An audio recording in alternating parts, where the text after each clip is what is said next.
अस्सलामुअलैकुम नाजरीन, Asif Chauhan YouTube channel पर खुश आमदीद। आज हम कुर्लिस उस्मान सीजन 2 में गियातू की एंट्री के मुतालिक तारीख से साबित करेंगे कि मंगोल गियातू का तुर्क कौम के साथ कितना वास्ता रहा। क्या वो उस्मान गाजी से जंग करेगा? तो इस तरह के मजीद और भी दिलचस्प हकाइक तो आज की वीडियो बराए मेहरबानी पूरी देखिएगा, क्योंकि आज हम गियातू के मुतालिक पूरी मालूमात देंगे। वीडियो शुरू करने से पहले आपसे गुजारिश है हमारे चैनल को सब्सक्राइब कर दें और क्रिकेट लवर डिस्क्रिप्शन में मौजूद हमारे स्पोर्ट्स चैनल को भी सब्सक्राइब कर दें।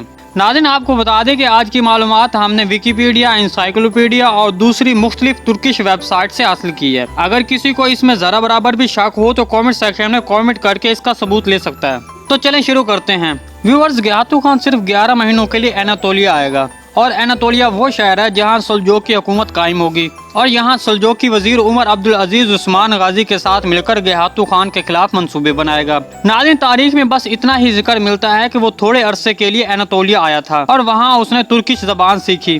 गियातू खान 1291 से 1295 तक मंगोलों का सरदार बना। ये चंगेज खान का पोता था। इसके बाप का नाम अबाका खान था। इसके बाद इसका जानशीन बैदू खान बना, जो कि 1295 में इसकी मौत के बाद जानशीन हुआ।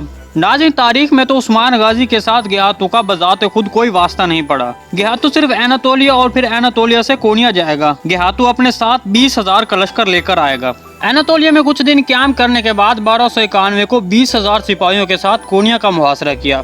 गियातू ने कोनिया पर जब मुहासरा किया तो उस वक्त वहाँ मसूद दोइम की हुकूमत थी। इसके बाद गियातू ने कोनिया के दारुल हुकूमत कैसरी का मुहासरा किया और फिर आगे बढ़ने से पहले अपनी फौज को 2 हिस्सों में तकसीम किया। एक हिस्से के साथ अपने करिंदे मेंटिशे और दूसरे हिस्से के साथ खुद करामाइंड्स के दारुल हुकूमत एरले पर हमला कर दिया। नाज़रीन, आपको बता दें, करामाइंड्स मुसलमानों का शहर था और उनकी जबान तुर्किश थी, जहाँ से उसने 7,000 खवातीन और बच्चों को गिरफ्तार किया और वापस कोनिया भेज दिया। कैसरी वापस आने के बाद उसने सोचा कि सल्जोक की हुकूमत के जानशीनों को सजा दी जाए। इसके लिए उसने अपने 2 करिंदों को भेजा और बहुत सी फौज भी साथ भेजी। तो इस तरह वहाँ गियातू कमजोर पड़ गया, जिस पर करामाइंड के मुसलमानों ने एक बार फिर कोनिया का मुहासरा कर लिया। 1295 में यहाँ से वो ईरान चला गया, जहाँ उसकी मौत वाक़ हुई। तो नाज़रीन, तारीखी लिहाज से तो साबित होता है गियातू खान का उस्मान गाजी के साथ डायरेक्ट तो कोई वास्ता नहीं पड़ा। हो सकता है अगर कुर्लिस उस्मान सीजन 2 की बात करें तो मेरे ख्याल में गियातू कुर्लिस उस्मान में काई कबीले के लिहाज से मुख्तसर तौर पर दिखाया जाएगा।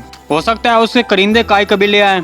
जी तो नाज़रीन, उम्मीद है आपको मेरी ये वीडियो बहुत पसंद आई होगी। अगर मेरी ये मालूमात आपको अच्छी लगी तो आप कमेंट सेक्शन में मेरी हौसला अफजाई के लिए कमेंट कर सकते हैं और इस बारे में बता सकते हैं कि गियातू खान काई कबीले जरूर आएगा। इसके बारे में आपका क्या ख्याल है? सीजन 2 में बेलक की जंग की तैयारियां शुरू हैं और यकीनन गियातू बेलक की जंग में एक बड़ा किरदार निभाएगा, जो मुसलमानों और स्लेबी और उसके इत्तेहादी मंगोलों के दरमियान होगी।